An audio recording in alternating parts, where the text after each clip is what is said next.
so far? Who doesn't have a whistle? Okay. Go get one this week. We're going to do Box 40. Box 40.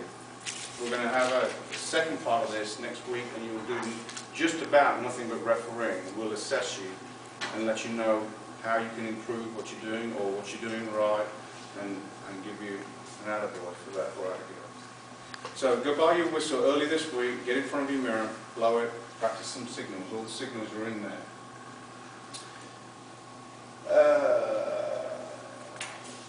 Let's talk about certain fouls now.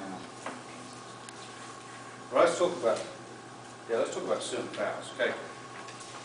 Simple little fouls. Oh, just straight. Oh, simple little fouls, okay? When people are slapping their hands and they wax them on the arm, the signal is illegal use of hands, okay?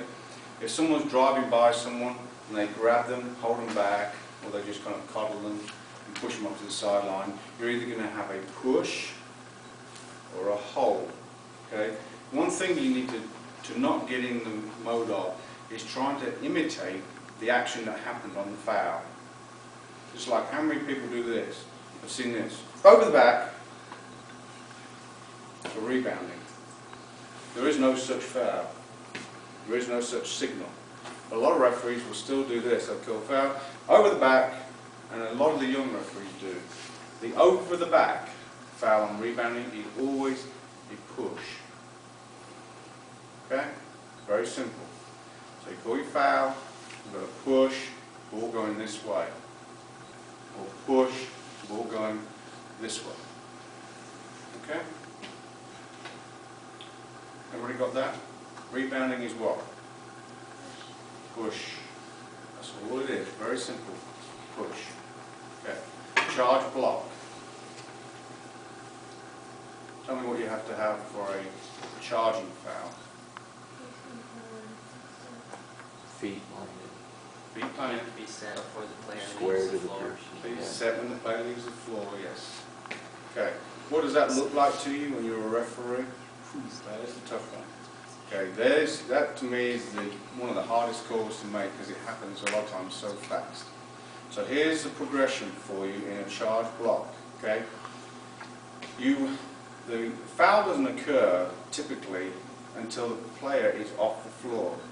So the way to watch it is when you see it setting up, because the players are coming towards you, and you sense when the defender's going to try and take a charge, and you see the driving in. So you want to watch the feet of the person driving the ball in, because when he's taking his first and his second step, as soon as he leaves the floor with that foot, your attention is to immediately be on the defender.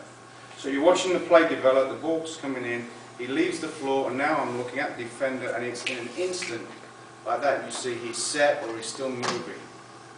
And believe it or not, it actually gets easier when you practice it, because your attention is on the player, he leaves the floor, you look at the defender, and you know right there that he's set or not. Now, for the charge to be a charge, the contact has to be on the torso. That's this area here. Okay? A lot of times you'll see this. The player will come in and he'll brush the arm, and the defender will go, oh, like that. Okay? In our world as referees, that is called a no call. Okay? There's always going to be contact, and unless the player's moving, if he's set in a defensive position and he's legal, it's unfair, if nothing else, to penalise him if there's no contact on his torso and there's a little bit of contact here. So typically we will call that a no call, correct? Again, people will be wanting you to call a charge, and a lot of it is they're ignorant to what the rules actually are. So don't worry about the crowd, don't let it affect your game, but when it comes in, the contact needs to be on this area here, okay? So that's through the charge block. If he's set, arms don't have to be up. That's how I always used to take charges. They could be like this, defensive, so you don't get hit. By your side, it's all good as long as you're what? Straight up in your cylinder, okay? And the rule there is I'm entitled to this space here. No one can take that space from me if I got here first and I'm not moving. And that space is all the way up and to the floor. And you need to referee that as well.